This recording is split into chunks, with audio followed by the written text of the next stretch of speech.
और राष्ट्रपति रहमोन को बहुत बहुत बधाई और शुभकामनाएं देता हूं। एक्सेलेंसीज, इस साल हम एससीओ की भी 20वीं वर्षगांठ मना रहे हैं। यह खुशी की बात है कि इस शुभ अवसर पर हमारे साथ नए मित्र जुड़ रहे हैं। मैं ईरान का एससीओ के नए सदस्य देश के रूप में स्वागत करता हूं।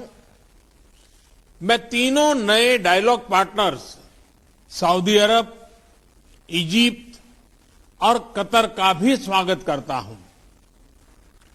एससीओ का एक्सपेंशन हमारी संस्था का बढ़ता प्रभाव दिखाता है। नए मेंबर और डायलॉग पार्टनर से एससीओ भी और मजबूत और क्रेडिबल बनेगा। एक्सेलेंसी, एससीओ की 20वीं वर्षगांठ इस संस्था के भविष्य के बारे में सोचने के लिए भी उपयुक्त अवसर है। मेरा मानना है कि इस क्षेत्र में सबसे बड़ी चुनौतियां शांति, सुरक्षा और ट्रस्ट डेफिसिट से संबंधित है और इन समस्याओं का मूल कारण बढ़ता हुआ रेडिकलाइजेशन है। अफगानिस्तान में हाल के घटनाक्रम ने इस चुनौती को और स्पष्ट कर दिया है। इस मुद्दे पर एससीओ को पहल लेकर कार्य करना चाहिए। यदि हम इतिहास पर नजर डालें तो पाएंगे कि मध्य एशिया का क्षेत्र मॉडरेट और प्रोग्रेसिव कल्चर और वैल्यूज का एक प्रकार से गढ़ रहा है, किला रहा है। सूफीवाद जैसी परंपराएं यहां सदियों से पनपी और पूरे क्षेत्र और विश्व में फैली। इनकी छवि हम आज भी इस क्षेत्र की सांस्कृतिक विरासत में देख सकते हैं। मध्य एशिया की इस ऐतिहासिक धरोहर के आधार पर एससीओ को रेडिकलाइजेशन और एक्सट्रीमिज्म से लड़ने का एक साझा टेम्पलेट डेवलप करना चाहिए।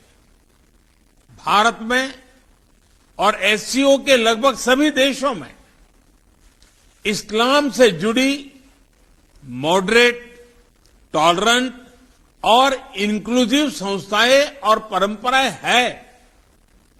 एससीओ को इनके बीच एक मजबूत नेटवर्क विकसित करने के लिए काम करना चाहिए। इस संदर्भ में मैं एससीओ के रैट्स मैकेनिज्म द्वारा किए जा रहे उपयोगी कार्य की प्रशंसा करता हूं। भारत ने एससीओ रैट्स की अपनी अध्यक्षता के दौरान जो कैलेंडर ऑफ एक्टिविटीज प्रस्तावित की है, उन पर हमें सभी एससीओ पार्टनर्स के सक्रिय सहयोग की अपेक्षा है। एक्सेलेंसी, रेडिकलाइजेशन से लड़ाई क्षेत्रीय सुरक्षा और आपसी ट्रस्ट के लिए तो आवश्यक है ही। यह हमारी युवा पीढ़ियों के उज्जवल भविष्य के लिए भी जरूरी है। विकसित विश्व के साथ प्रतिस्पर्धा के लिए हमारे क्षेत्र को उभरती टेक्नोलॉजी में स्टेक होल्डर बनना होगा। इसके लिए हमें अपने प्रतिभाशाली युवाओं को विज्ञान और रेशनल थिंकिंग की ओर प्रोत्साहित करना होगा।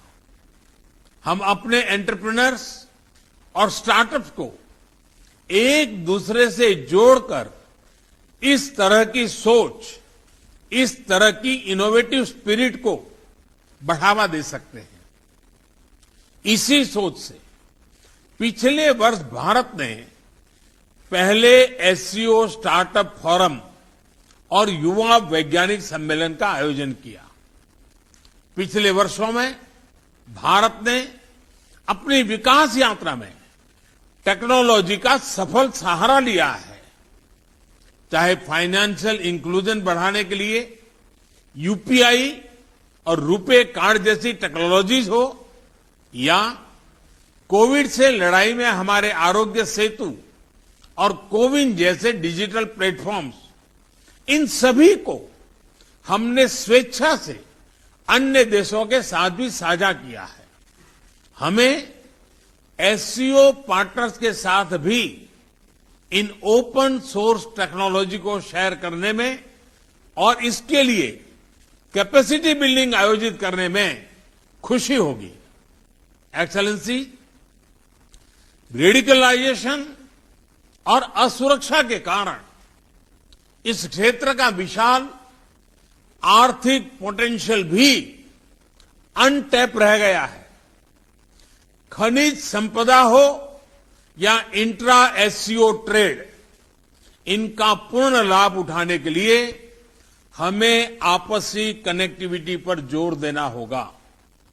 इतिहास में सेंट्रल एशिया की भूमिका प्रमुख क्षेत्रीय बाजारों के बीच एक कनेक्टिविटी ब्रिज की रही है।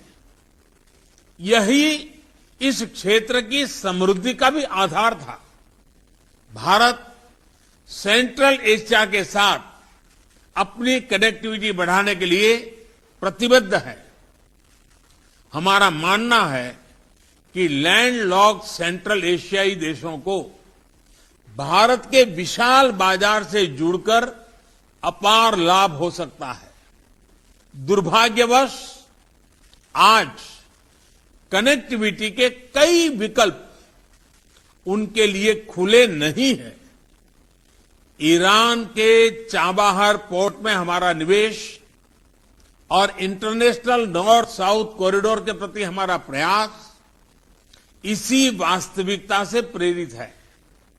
एक्सेलेंसी, कनेक्टिविटी की कोई भी पहल वन वे स्ट्रीट नहीं हो सकती। आपसी ट्रस्ट सुनिश्चित करने के लिए कनेक्टिविटी प्रोजेक्ट्स को कंसल्टेटिव, पारदर्शी और पार्टिसिपेटरी होना चाहिए।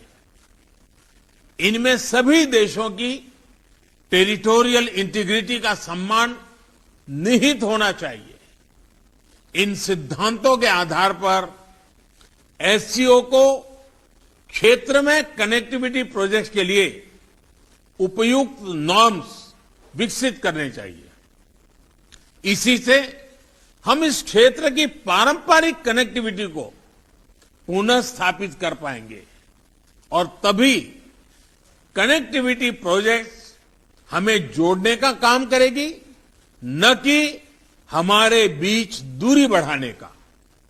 इस प्रयत्न के लिए भारत अपनी तरफ से हर प्रकार का योगदान देने के लिए तैयार है।